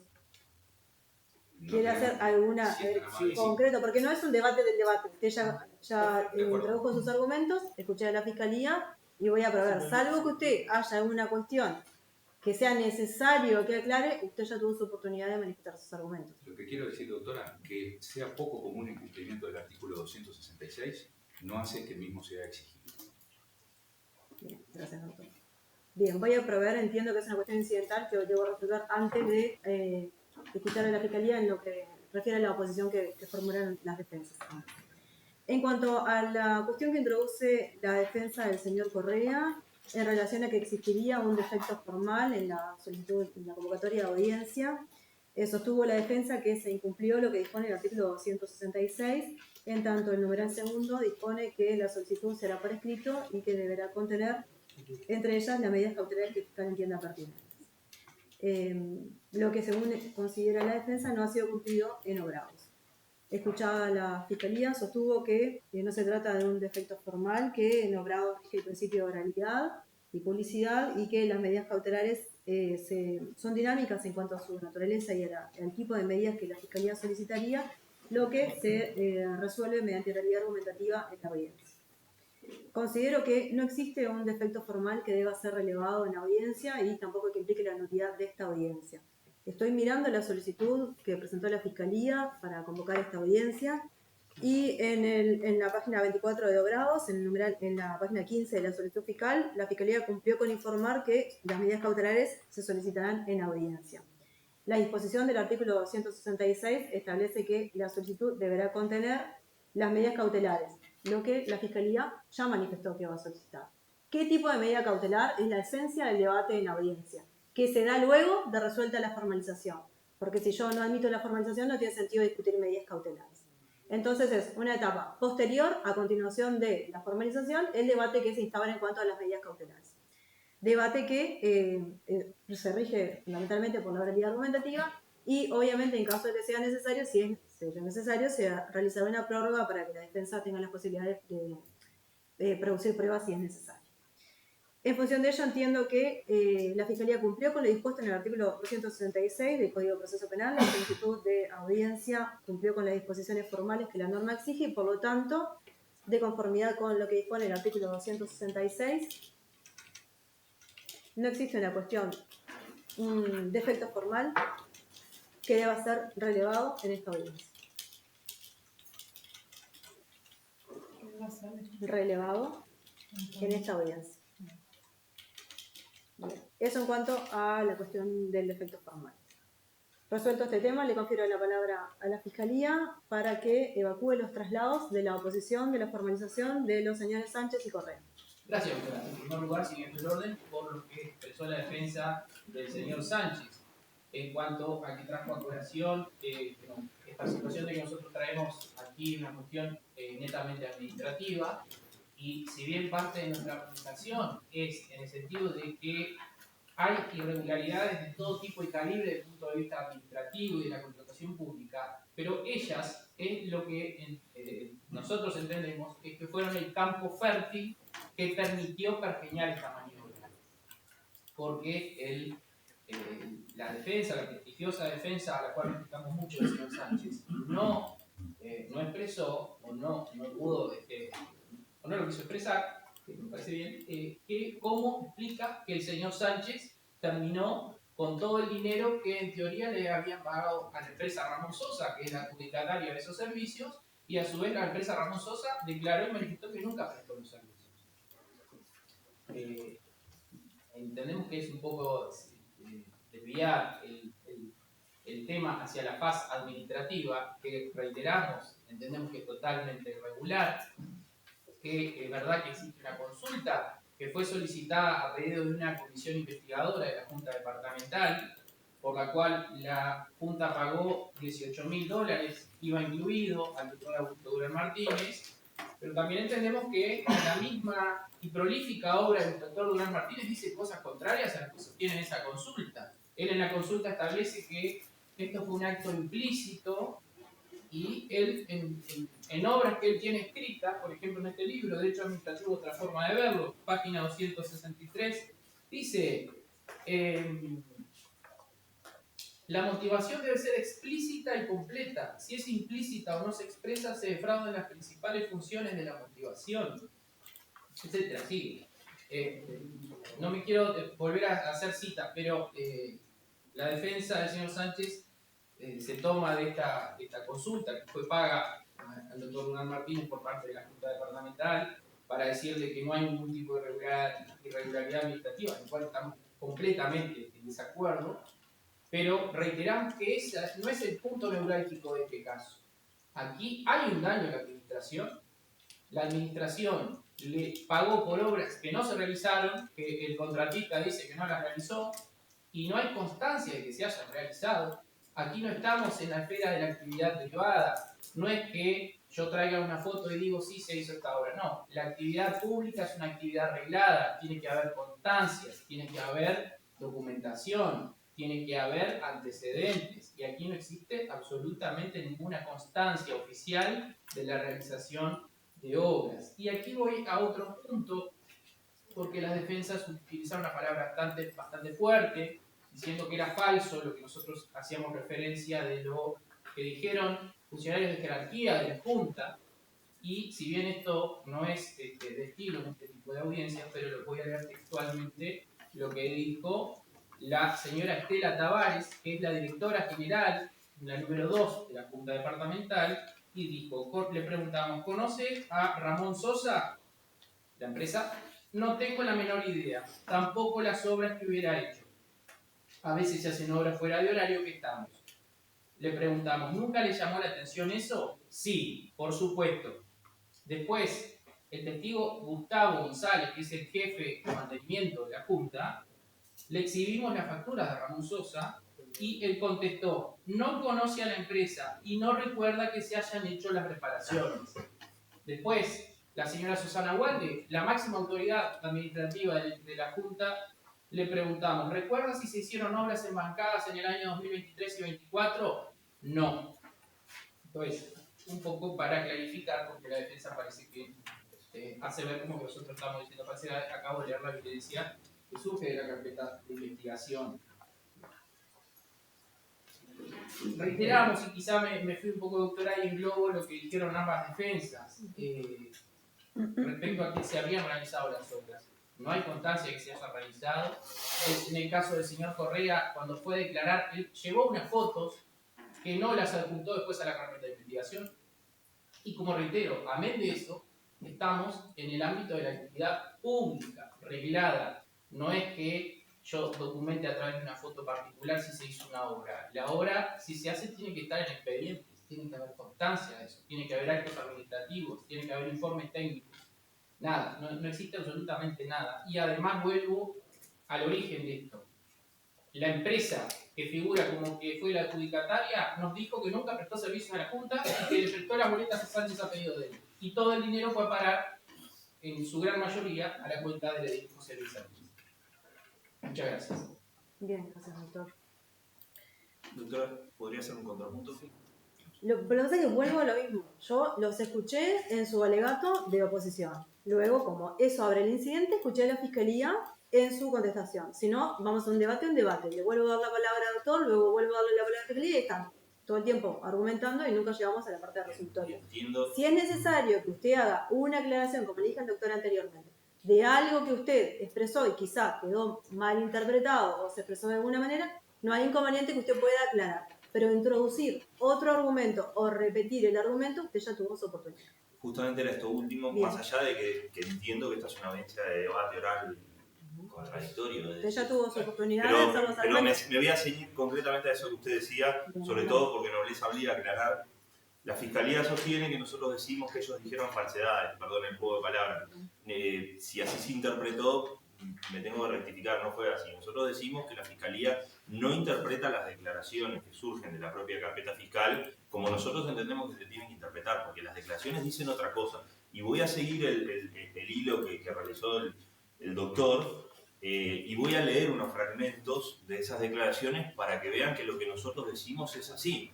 Voy al testigo González, minuto 7:19 de su declaración. Le digo el minuto por si la Fiscalía lo quiere seguir. Se le pregunta, ¿usted recuerda si se han hecho reparaciones en el año 2023? ¿Si se hicieron reparaciones en la bancada en general? No, sinceramente no. ¿No se hicieron o no recuerda? Le pregunta la Fiscalía. No recuerdo. Es decir, no dice no se hicieron, dice no recuerdo. Más adelante, después, minuto 8:04, después, 11 de enero ya, reparación de bancada del Frente Amplio, humedad cincellada de ventana del pasillo hacia abajo. Ah, eso sí, estoy recordando, dice el testigo González. ¿Eso recuerda? Factura 53, 11 de enero del 24. ¿Y esto recuerda quién lo arregló? No. Ahí llegan materiales, arreglan cosas, yo veo que trabaja hasta la noche, a veces. Hidrolavado, se le pregunta a González, minuto 9:06. Vereda y otros, que fue en septiembre del 2024. No recuerdo eso. Es decir, de vuelta, no recuerdo, no se hizo el hidrolavado. Voy a Tavares, que fue a quien la Fiscalía refirió recién, y hizo una buena referencia porque lo que la Fiscalía dice que dijo Tavares es así, lo tengo acá en la transcripción. Sin embargo, lo que la Fiscalía nos refiere, al minuto 6:34 se le pregunta: ¿usted recuerda que en el año 2023, hace 2 años atrás, se hayan hecho obras en junta, reparación de humedades, en bancadas, cambio de luminarias externas, hidrolavado del edificio? No, no señor, dice. ¿No recuerda? No, para nada. Y la última cita, minuto 10:46. Usted dijo que las obras se hacen fuera del horario de funcionamiento de las comisiones, y si hacen obras son fuera de que nosotros las podamos ver, ¿verdad? Dentro del horario que nosotros trabajamos, de 3 a 19, no. Nosotros no vemos obras, dice Tavares. O digo, ¿no la ven ustedes? No la vemos. No es que no se hagan. ¿Ustedes no la ven? No, dice. No las ven. En definitiva, yo quiero aclarar que nosotros no decimos que la Fiscalía diga falsedades, eso iría en contra del alto concepto profesional y personal que tenemos de la Fiscalía. Sí decimos que la referencia que se hace o la interpretación de esta evidencia no se condice con la interpretación que humildemente hace esta defensa. Y volvemos a lo último y con esto cierro. La Fiscalía insiste, y lo cito textual: no hay constancia de que las obras se hubieran realizado. Y yo vuelvo a insistir, no hay constancia de que no se hubieran realizado. Y quien tiene que refutar, porque es carga de la Fiscalía, es la Fiscalía la que tiene que probar que no se hizo. No tenemos que nosotros venir a probar que se hizo, porque justamente de eso trata la tipicidad del delito en cuestión. Que hay un daño en la administración. ¿Por qué? Porque se facturó una obra que no se hizo. Bueno, ¿en manos de quién, en la espalda de quién está la carga de probar que no se hizo? De la Fiscalía, no de nosotros. Gracias, con doctora. la misma acotación, Sí, lo adelante. mismo. Miren, yo creo que el vínculo profesional entre los defensores y la Fiscalía tiene que ser siempre preservado. Yo quiero decir en ese sentido que nosotros no le atribuimos mala intención a la Fiscalía. Lo que creemos simplemente es que la Fiscalía se apoye en un acta que resumidamente se hace en la propia Fiscalía y que esa acta no refleja lo que dicen los testigos o lo que surge de la grabación. Es simplemente eso. Y reitero, no estamos señalando mala fe, sino la utilización de un recurso como el acta que no refleja lo que realmente sucedió en la audiencia. Gracias. ¿Algo más de la Fiscalía? Ok. Respetar la igualdad. Bien, bueno, voy a proveer sobre la solicitud de formalización. La Fiscalía solicitó en esta audiencia que se tenga por formalizada la investigación seguida en relación a los señores José Luis Sánchez y Darwin Carlos Correa Costa, aquí presentes en la audiencia, bajo la presunta imputación para el señor Correa de un delito continuado de fraude especialmente agravado en concursos fuera de la reiteración con un delito continuado de falsificación ideológica por funcionario público. Y respecto del señor Sánchez, por la presunta comisión de un delito continuado de fraude especialmente agravado en concurso fuera de la reiteración con un delito continuado de falsificación ideológica por funcionarios públicos, ambos delitos, respecto de Sánchez, en calidad de coautor. La Fiscalía expresó los hechos y las evidencias que sustentan su solicitud de formalización y se confirió traslado a las defensas de los imputados. Las defensas, en síntesis, se opusieron a la solicitud de formalización. La defensa de Sánchez hizo hincapié en cuestiones formales en cuanto a la actividad administrativa, la necesidad del acto administrativo, la contratación directa de la facultad de la administración de contratar de forma directa. Sostuvo también que no hubo un fraccionamiento ilegal del gasto. Agregó que, en síntesis, todos hemos escuchado la audiencia, que el procedimiento fue controlado, que no se encuentra prohibido que el pago de las obras sea realizado a una tercera persona, que estas son todas cuestiones administrativas que deben debatirse en otra instancia. Y en cuanto a la calificación, sostuvo que en el caso del delito de fraude no se acreditó que exista un daño para la administración, porque al entender de la defensa las obras habían sido realizadas y por lo tanto no existiría el daño que la Fiscalía imputa. En cuanto al delito de falsificación, sostuvo la defensa también en síntesis, luego de su secundado alegato, que los hechos imaginarios no surgirían de las facturas que la Fiscalía invoca. Por su parte, la defensa de Correa también se opuso a la solicitud de formalización. Entendió que no existe semiplena prueba de los hechos invocados. Manifestó que Correa ejerció la presidencia de la Junta, que durante su periodo, también esto en síntesis, puso hincapié en realizar las obras que se encontraban pendientes, las que se fueron realizando, que las obras respondieron a necesidades distintas que se fueron generando durante el transcurso de la administración. que es erróneo lo que manifiesta la Fiscalía que dijeron los testigos, que el señor Correa exhibió fotos de las obras que se habrían realizado, adhirió también la defensa a la teoría del acto administrativo implícito, sostuvo que no se trató de un fraccionamiento indebido del gasto, y en cuanto a la calificación, a la imputación que realiza la Fiscalía, sostuvo que no existe prueba del daño a la administración, que los testigos vieron vestigios de las obras, que existe un listado de las obras que están en la carpeta de investigación y que además el señor Correa rindió cuentas ante la Junta de las obras realizadas, lo que no fue observado. Conferido traslado de la oposición a la Fiscalía, sostuvo la Fiscalía también en apretada síntesis que existen irregularidades administrativas que fueron el campo fértil que permitió la maniobra que los imputados desarrollaron. Sostuvo que las defensas, los imputados, no logran explicar los motivos por los cuales Sánchez percibió el dinero y lo manifestado por la empresa de que las obras no las había realizado. Lo que sostiene la Fiscalía que la defensa es busca desmantelar el tema en la fase administrativa y que en cuanto a la calificación que existió un daño para la administración porque la administración pagó por obras que no se realizaron. No hay constancias que se hayan realizado las obras, no hay ningún acto administrativo que refieran a ellas.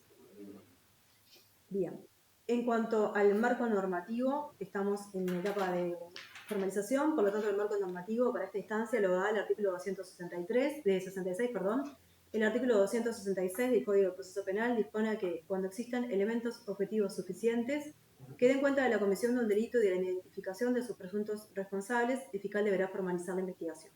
En atención a esos elementos es que se debe resolver si en el caso de obrados la Fiscalía ha cumplido con la norma y corresponde o no admitir la formalización. La Fiscalía en esta audiencia narró los hechos que se imputan a los señores Correa y Sánchez.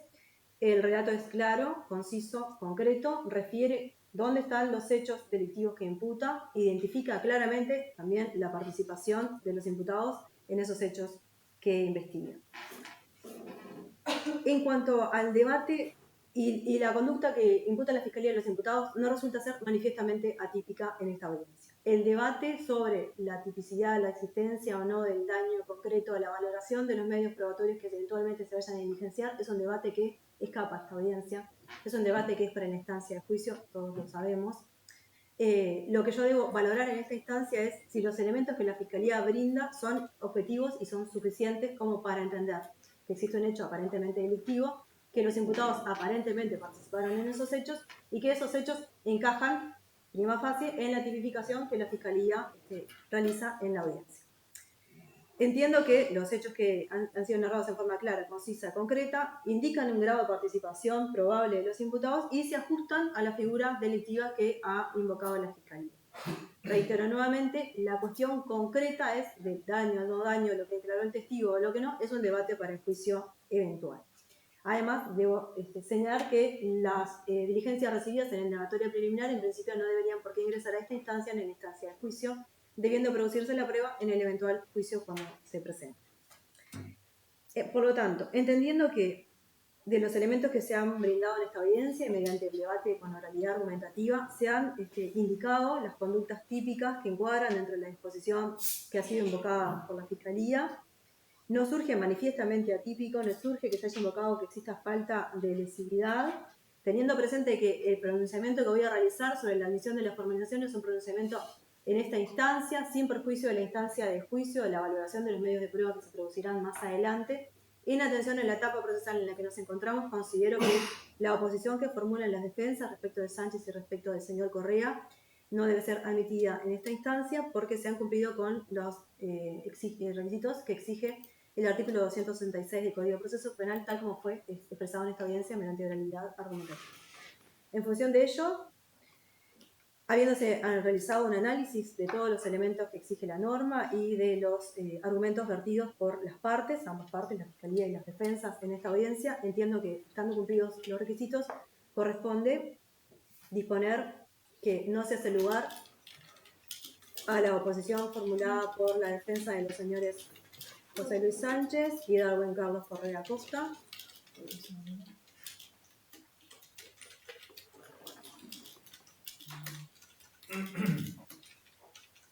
Y en mérito a ello, se tiene por formalizada la investigación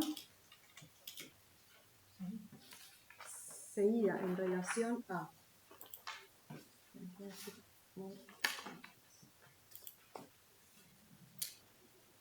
José Luis Sánchez, bajo la presunta imputación de un delito continuado de fraude especialmente agravado, en concurso fuera de la reiteración, por un delito continuado de falsificación ideológica por funcionario público, ambos en calidad de coautor.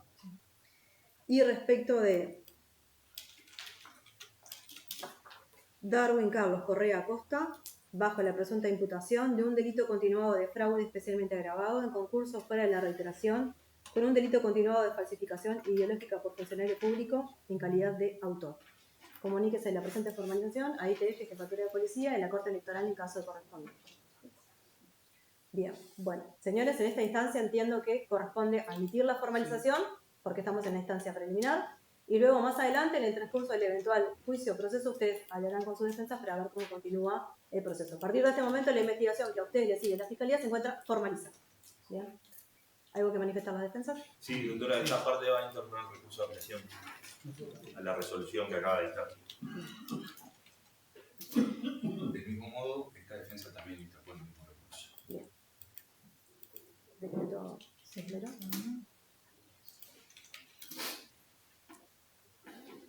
Sí. Se tiene por interpuesto el recurso de apelación contra el auto de formalización por parte de las defensas de ambos imputados, Sánchez y Correa.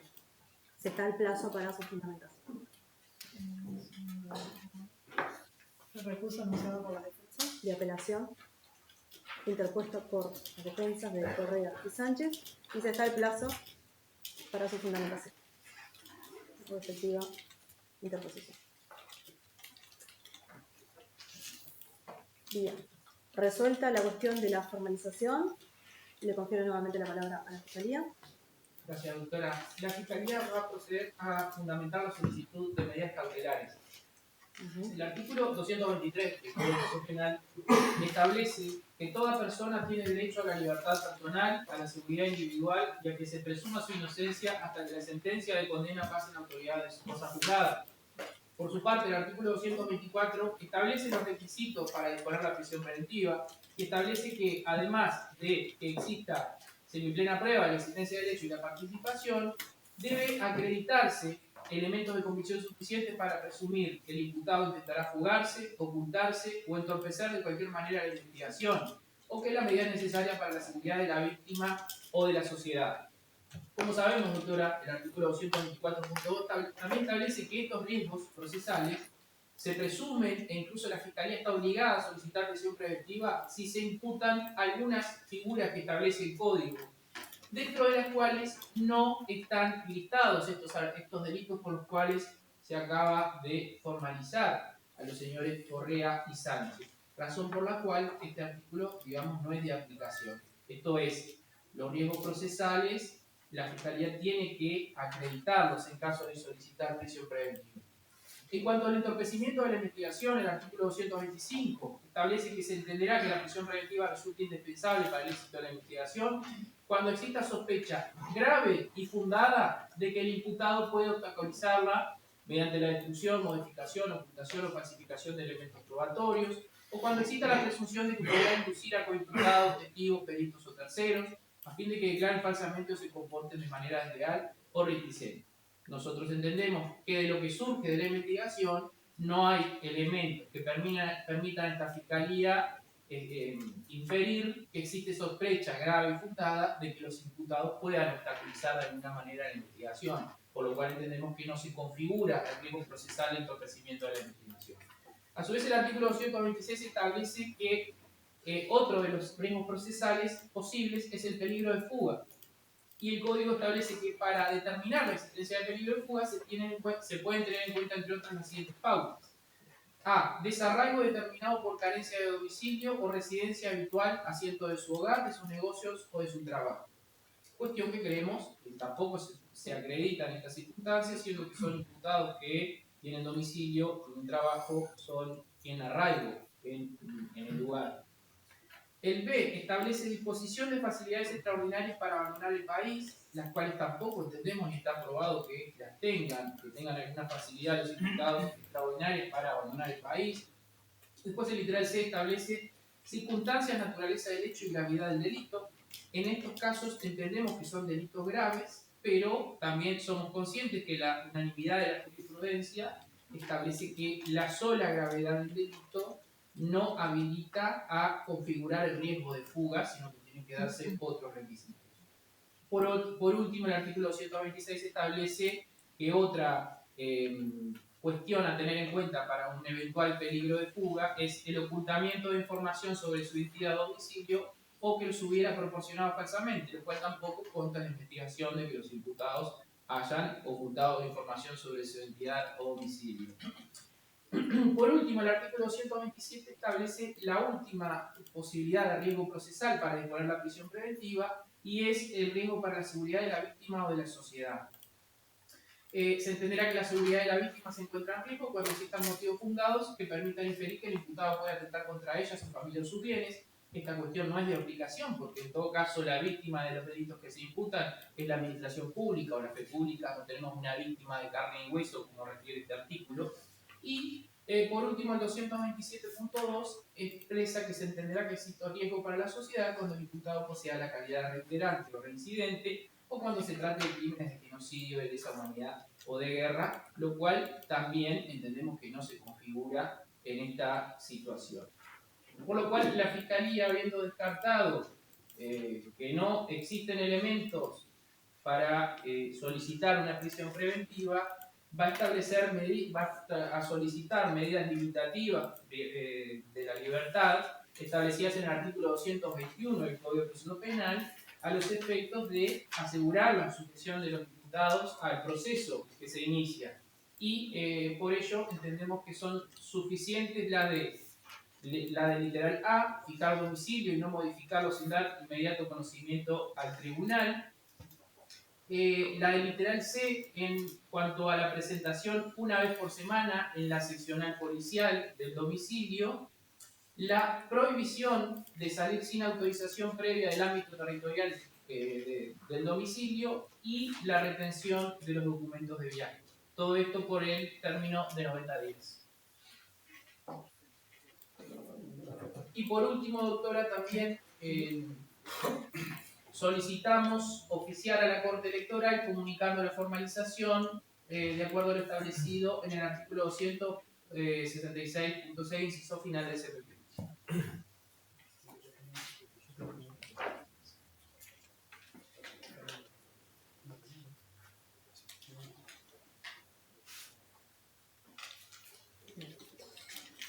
Bueno, de la solicitud de medidas cautelares, escucho a las defensas por su orden. Creo que usted, doctor. Sí, no, en atención al estado procesal en que nos encontramos y compartiendo ahora sí la totalidad de los argumentos vertidos por Fiscalía, no nos oponemos en el entendido de que son razonables y suficientes las medidas pedidas para asegurar la investigación.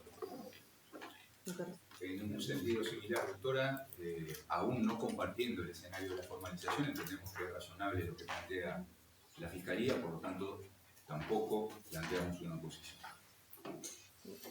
Gracias, doctores. Proveo entonces sobre la solicitud de medidas cautelares. La Fiscalía en esta audiencia solicitó que se dispongan medidas cautelares al amparo de lo dispuesto en el artículo 221 del Código de Proceso Penal con la finalidad de asegurar la sujeción al proceso de ambos imputados. Y en función de ello solicitó que se dispongan por el término de 90 días la medida de la obligación de fijar domicilio y no modificarlo sin previa autorización de la sede, la obligación de presentarse ante la sección policial y la prohibición de salir del país con retención de documentos de viaje. Conferido traslado a las defensas, no se opusieron a la solicitud de medidas cautelares, entendiendo que eran ajustadas a la instancia procesal.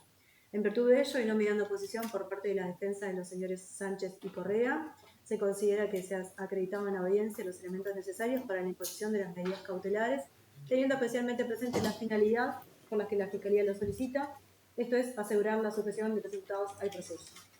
Y en función de lo que disponen los artículos 221 y 223 del Código de Proceso Penal,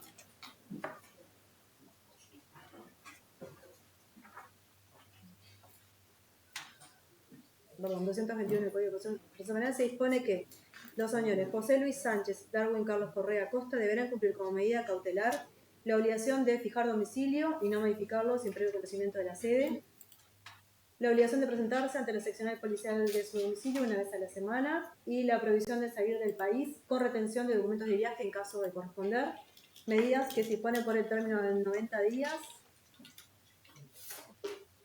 con cese para el día 2 de diciembre de 2025 a las 23 horas, inclusive y sin perjuicio de nueva comunicación.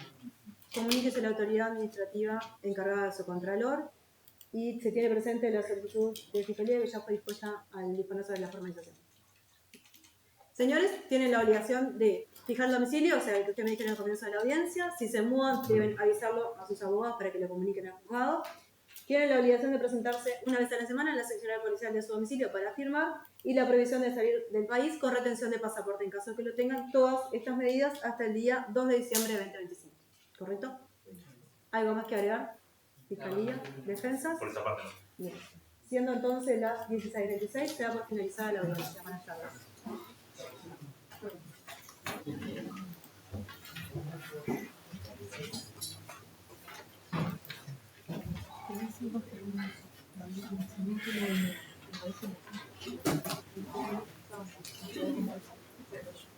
Gracias, doctora. Pasen bien, Marcelo, si viene avisen, Marcelo.